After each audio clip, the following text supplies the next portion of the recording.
Panloloko lang ba ang ginagawa ni Nomer Mindmaster para kumita lang ng pera? 1, 2, 3! Tapos may timing. Sinangla mo ba yung kaluluwa mo sa demonyo para magkaroon ng ganitong klaseng abilidad?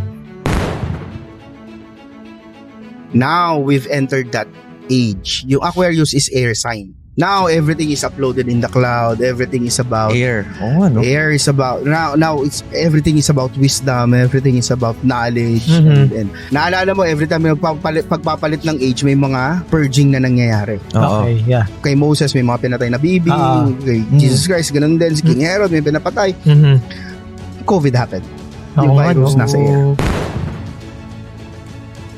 Sino ang kakilala mo na pekeng mentalist dito sa Pilipinas? Para sa'yo ba? Legit ba